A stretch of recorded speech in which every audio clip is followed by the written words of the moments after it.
Hola, hola. Bienvenidos a este primer video de Tu Puerta al Mundo Contable.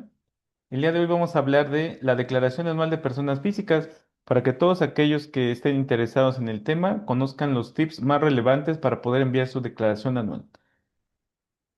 Les recordamos que esta capacitación es totalmente gratuita. Los invitamos a que se unan a nuestras redes sociales que aparecen al final del video. Comencemos.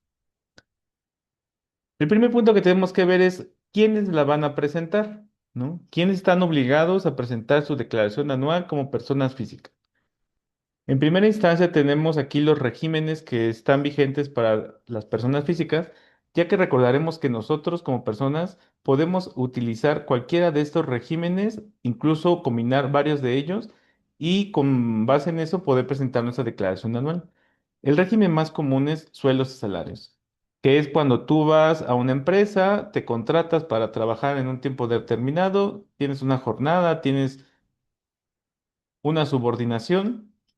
Y entonces cada quincena, cada semana o cada mes, dependiendo cuál sea el acuerdo, tú recibes tu pago en tu cuenta. Te dan un recibo de nómina, estás dado de alta en el Seguro Social, etcétera, ¿no? El segundo régimen que vamos a ver es servicios profesionales. Se refiere a todas aquellas personas que están trabajando como freelancers y o de forma independiente y que prestan sus servicios, pero la característica de aquí que nos diferencia de los demás servicios es que son servicios llamados profesionales, es decir, todos aquellos que requieren una cédula o un título profesional para poder ejercer. La tercera actividad que tenemos es actividad empresarial, que se refiere a cuando tú produces un producto, valga la redundancia, cuando tú comercializas ese producto, aunque no lo hayas fabricado, cuando tú tienes algún servicio general, acuérdense, la diferencia de los anteriores era que era profesional porque requerías una cédula o un título profesional para poder ejercerlo. En este caso, los servicios generales no va a ser así, puede ser un servicio que puede prestar cualquier persona sin necesidad de un título. Puede ser servicios de plomería, de albañilería, algunos servicios de diseño, etcétera, ¿no? El cuarto régimen es RECICO, que significa régimen simplificado de confianza. Es lo que antes eran los repecos. Está dirigido a pequeños contribuyentes que van iniciando operaciones y puede abarcar actividades, ya sea de servicios profesionales, de actividad empresarial o de arrendamiento, ¿no? Que justamente es el siguiente régimen que vamos a ver. La característica de los reciclos es que se supone que son para personas que van empezando, que no tienen más allá de 3,5 millones de ingresos anuales y que por lo tanto se le dan ciertas facilidades, ¿no? Pero bueno. El siguiente régimen es arrendamiento. Como su nombre lo dice, tal cual es cuando una persona se dedica a arrendar un bien inmueble, ya sea casa habitación, amueblada o no amueblada, o tal bien un local comercial. El sexto régimen es el régimen de intereses. En esa parte vamos a ver todos aquellos ingresos que se obtengan al poner tu dinero en una cuenta que te genere un rendimiento, ¿no? Antes era más difícil, tal vez no había tantas opciones y lo que más escuchábamos eran CETES, Certificado del Tesoro de México, metes tu dinero en CETES y te daba un porcentaje, ¿no? Ahora, a raíz de la globalización y del uso de aplicaciones móviles, existen bastantes alternativas para poder meter tu dinero y que siga generando algún rendimiento. No vamos a decir nombres de marcas porque no queremos hacerle publicidad a nadie en específico, sino que ya todos hemos escuchado de un amigo o de alguien que tiene su dinero en una aplicación que incluso ni siquiera te piden todos tus documentos, sino que entregarlos de manera física, sino que solo con escanearlos, tomarle una foto, ya tienes tu cuenta, ¿no? Entonces, todas esas cuentas que te generan un interés van a caer dentro de este régimen. No importa el monto, prácticamente todas te tendrían que dar una constancia de retención en los casos que apliquen. Y pues bueno, vamos a seguir con el próximo régimen que es enajenación de acciones. Esa parte es cuando tú literalmente tienes unas acciones y pues las vendes, ¿no? Perdón. Anteriormente igual era muy difícil como tener ese tipo de régimen porque solamente que fueras socio de alguna empresa o que estuvieras comprando acciones en la bolsa, podrías caer aquí, pero ahora con las diferentes opciones que hay en el mercado, puede ser que estés comprando un producto en algún banco que te genere que no sea un interés, sino que sea que estás comprando acciones.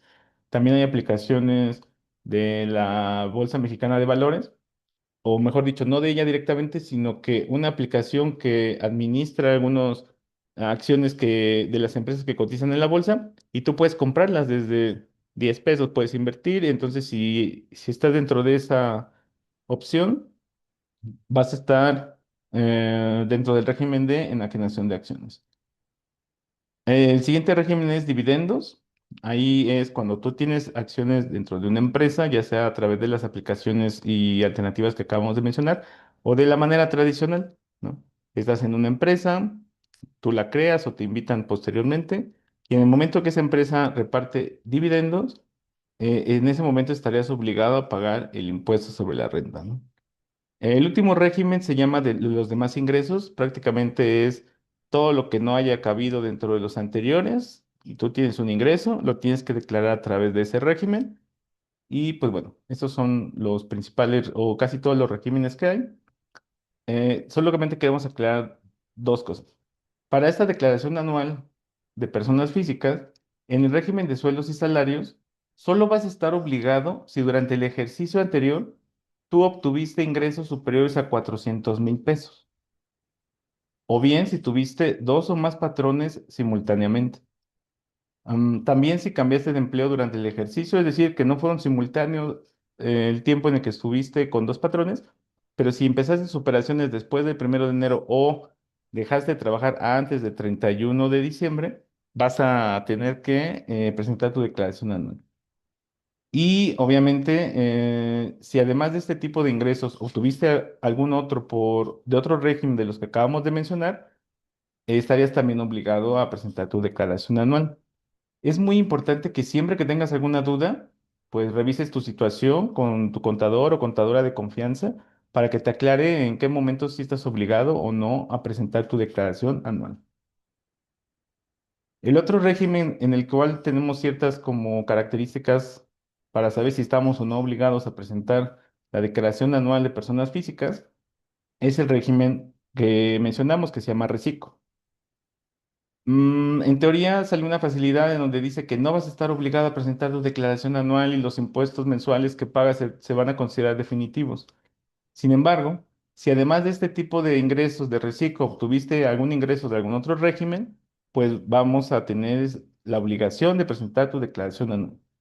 De igual forma, si tú consideras que al realizar el cálculo de tu declaración anual, debido a la situación específica que hayas tenido, puedes obtener un saldo a favor, puedes enviar algo que se llama ajuste anual de ISR correspondiente a la declaración anual, ¿no? Entonces es importante que lo mismo, que siempre que tengas alguna duda, si estás en este régimen, te acerques a tu contador o contadora de confianza para que sepas si realmente estás obligado o no a presentar tu declaración anual. Ahora bien, una vez que ya sabes en qué régimen o en qué regímenes estás dado de alta, necesitamos tener una preparación previa, todos. ¿Qué es lo que mínimo que debemos tener? Firma electrónica avanzada, vigente, con contraseña, porque nos ha llegado muchos contribuyentes que me dicen, pásame los archivos de tu firma electrónica, ¿no? Le vamos a hacer un trabajo, etcétera. Nos pasan sus archivos y ya no están vigentes.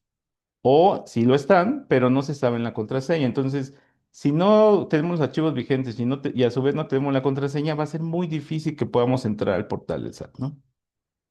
Y bueno, ¿para qué queremos entrar al portal del SAT? Primero, porque tenemos que dar de alta nuestro buzón tributario. Esta es una obligación que tenemos todos los contribuyentes y para ello necesitamos dar de alta un correo electrónico y un número telefónico para que esté vinculado al buzón tributario. Y estos medios de contacto van a servir, pues literalmente, para que la autoridad nos mande un mensajito de que tenemos un aviso, ya sea un comunicado, ese no pasa nada, solamente es un aviso informativo. Segunda opción, una notificación, en cuyo caso sí ya vamos a tener por ahí algo que aclararle al SAT o algún requerimiento que nos está haciendo la autoridad. Y la última es una sección de documentos que podemos enviar para establecer una comunicación con distintas autoridades. Es muy importante que todos y todas, absolutamente las personas que estén dadas de alta en el Registro Federal de Contribuyentes, den de alta su buzón tributario para que eviten una sanción, ya que esto es obligatorio. El último punto que debemos tener todos los contribuyentes es un domicilio fiscal totalmente verificado, ¿no? Hay veces que nos damos de alta nuestro domicilio, lo cambiamos y no le avisamos al SAT. Es muy grave esa situación, ¿no? Si te vas a cambiar de domicilio o si ya lo hiciste, lo más conveniente es que mandes el aviso al SAT a través de la página y tengas tu domicilio actual verificado. No solo basta con tener tu domicilio dado de alta, sino que tiene que estar verificado que realmente te encuentre la autoridad ahí, que sepa que si en algún momento llega a tener algo que decirte, sepa dónde encontrarte y pues no haya ningún problema, ¿no? Si ya tenemos estos tres elementos dados de alta en nuestro RFC, podemos estar tranquilos y vamos a poder avanzar, ¿no? Otra parte del por qué es importante tener, por ejemplo, la firma electrónica o el buzón, es porque en caso de que tuvieras un saldo a favor con ciertas características superior a la cantidad que establece el SAT, o incluso aunque no sea superior, necesitas tener tu buzón tributario para que, es uno de los requisitos para que te lo puedan dar como devolución, ¿no? Y a partir de cierto monto, el SAT te dice que debes enviar o firmar tu declaración con los archivos de tu firma electrónica, ¿no? Entonces es muy importante que los tengamos, pase lo que pase, estos tres elementos deben estar totalmente vigentes en nuestro RFC. Ya que ya que nos aseguramos de que esos elementos estén dados de alta, el siguiente punto que debes verificar para tu declaración anual son los ingresos, ¿no? Dependiendo del régimen en el que hayas estado, tú tuviste algunos ingresos y esos ingresos deben estar manifestados en tu estado de cuenta bancario o en tus estados de cuenta bancarios, ¿no? Hay personas que tienen uno, dos, tres, cinco estados de cuenta bancarios, ¿no? Ya acuérdense que ya no existe lo que se llama el secreto bancario o mi cuenta fiscal y no fiscal, ¿no? Antes la gente separaba lo que declaraba el SAT en una cuenta y todo lo demás que no quería declararlo o no quería informarlo lo ponía en otra cuenta. Eso ya no existe, eso está pues, muy mal visto, ¿no?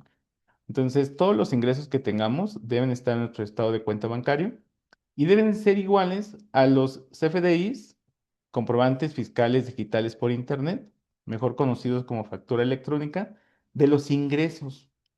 Que si estamos por sueldos y salarios, pues nuestros recibos de nómina deben coincidir con nuestro estado de cuenta. Si estamos en servicios profesionales, actividad empresarial, reciclo, todos los CFDIs que emitamos como ingresos deben coincidir con tu estado de cuenta, ¿no? Y por último, el otro concepto donde deben coincidir esos estados de cuenta, esos facturas o CFDIs de ingresos, es en los ingresos que manifestamos en los pagos provisionales.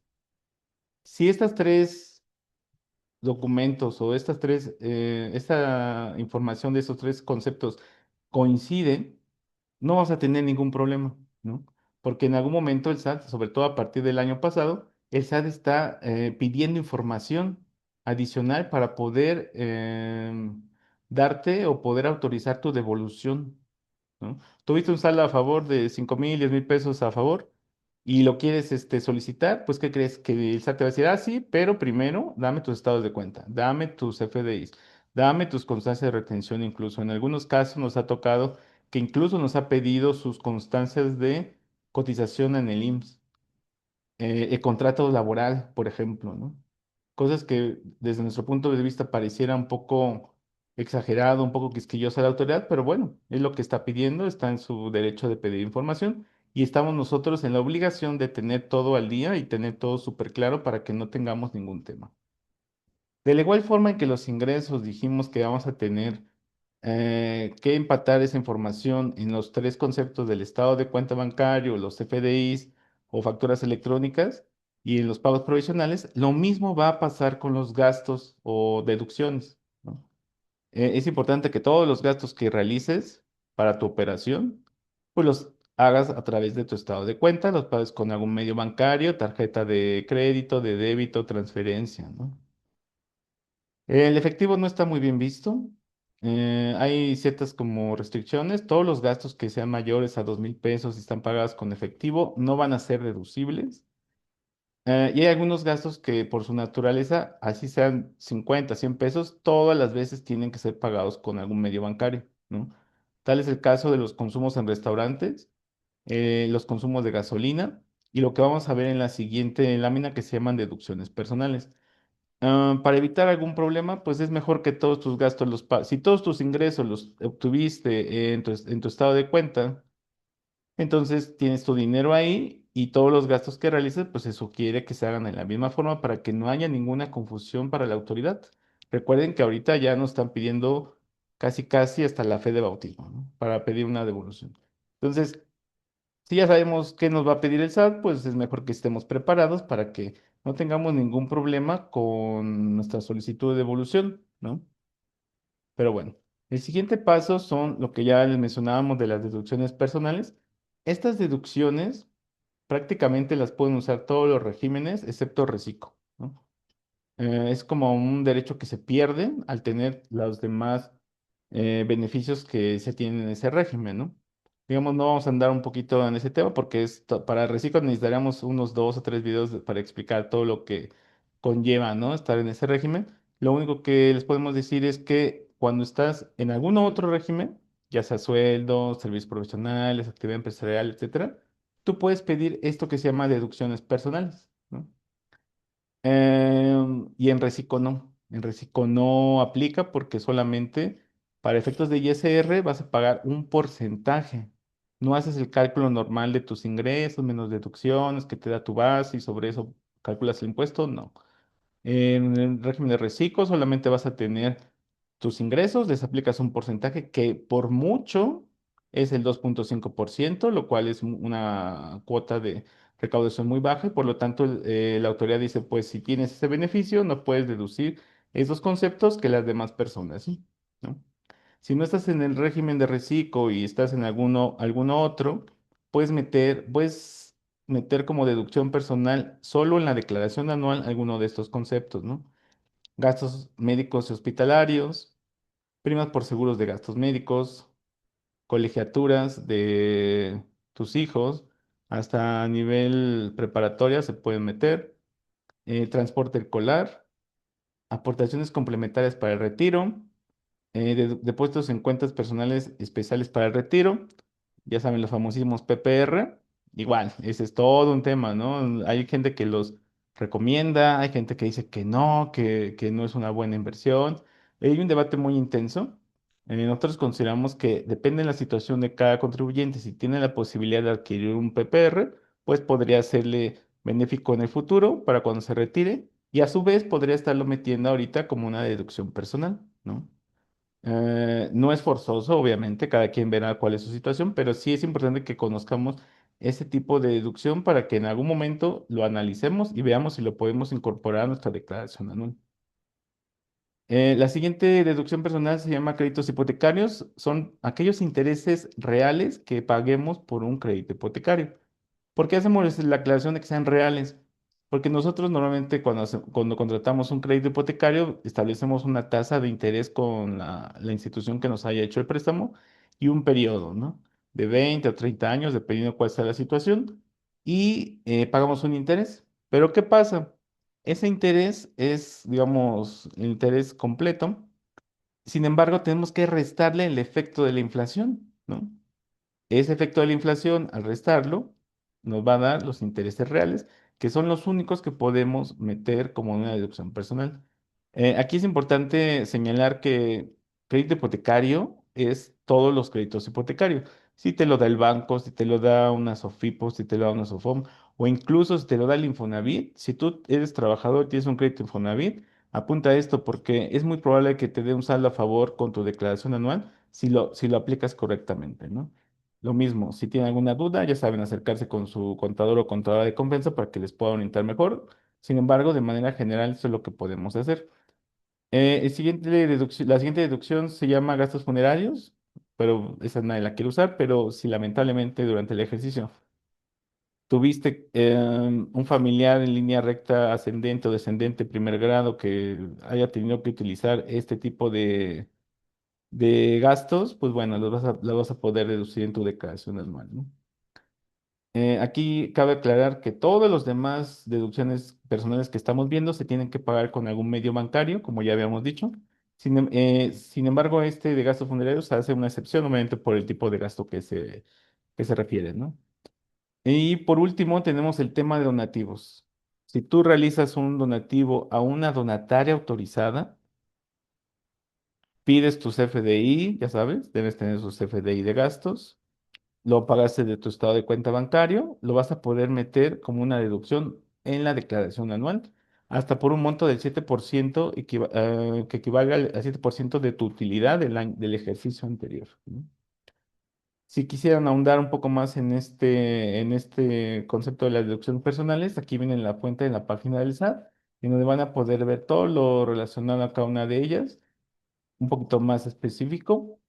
Pero bueno, esperamos que con esta información tengan un panorama general de lo que pueden o no deducir en su declaración anual. Y bueno, por último, vamos a ver un dato adicional que normalmente a veces cuando, no todos, pero algunos clientes cuando se los preguntas como que se sacan de onda y te dicen, no, no te voy a dar esa información, ¿no?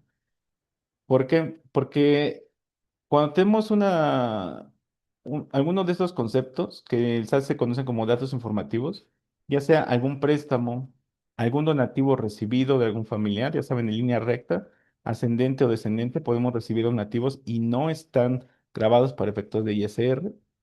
Lo mismo sucede con las herencias, si tenemos ahí una herencia que durante el ejercicio hayamos recibido, o si tenemos algún premio, ¿no? Podemos jugar a la lotería, algún juego de azar y tuvimos algún premio. Es muy importante que cualquiera de estos conceptos se los avises a tu contador o contadora de confianza. ¿Por qué? Porque, como ahí bien lo dice, son datos informativos que vas a poner en tu declaración anual y al ponerlos, prácticamente estás salvado, ¿no? Ya una vez que ya los hayas informado al SAT, no va a haber necesidad de pagar algún impuesto por ellos, ¿no? Sin embargo, si tú no los avisas a la autoridad y ella se da cuenta que tuviste alguno de estos conceptos, pues te va a cobrar el impuesto porque al no haberlo informado, el castigo es que se convierten en ingresos grabados, ¿no? En realidad, tú tendrías que informar estos datos a partir de un monto de 600,000 pesos al año, ¿no? Si es menor a 600,000 pesos al año, no estás obligado a informar nada a la autoridad, ¿no? Recibiste un préstamo, un donativo, una herencia, un premio, o todos juntos, y en su conjunto no supera los 600,000 pesos, en primera instancia pensamos que no estás obligado a hacerlo, ¿no? Sin embargo, en la experiencia que hemos tenido en todos estos años de trabajar haciendo declaraciones de personas físicas, lo recomendable es que si ya sabes que tuviste alguno de estos conceptos, aunque no supere el monto, hay que declararlo, ¿no? Es como curarse en salud, ¿no? No estás obligado, ajá, pero siempre es mejor porque si no puede haber una discrepancia fiscal, que quiere decir que tuviste más gastos que ingresos durante el ejercicio, ¿no? Supongamos que tuviste alguno de esos conceptos por 500,000 pesos, en primera instancia no superas el monto que te obliga a declararlos.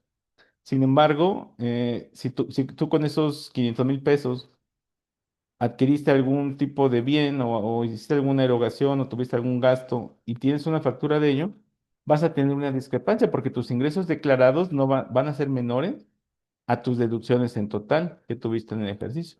Y eso puede llamar la atención de la autoridad y te va a llegar algún aviso en tu buzón tributario diciendo que por ahí hay algo raro, ¿no? Y en ese momento tú vas a tener que aclarar la SAT y decirle, oye, o sea, sí tengo una discrepancia de 500,000 pesos porque tengo más gastos que ingresos en esa cantidad, pero se debe a que tuve un préstamo o algún donativo. Como no estoy obligado, pues no, porque no supero el monto de los 600,000, pues no te avisé, ¿no? Probablemente, o mejor dicho, tendría que haber una solución favorable en esa situación, pero ¿para qué arriesgarse, no? Siempre es mejor tener como las cosas claras con el SAT, sobre todo ahorita como están poniendo las cosas, ¿no? Y pues bueno, eso sería todo. Esta es la última lámina. Esperamos que con esta información hayan podido tener un panorama general y un poquito claro de qué es lo que tienen que reunir para poder presentar su declaración anual, quiénes están obligados, cuáles son los regímenes existentes, cuáles son los tips que les estamos dando, ¿no? Pero bueno, esperamos que les sea de utilidad todo esto y los invitamos a que nos sigan en redes sociales. Estamos en TikTok, vamos a inaugurar el canal, en YouTube, en Instagram y en Facebook. Así nos pueden encontrar a todos lados.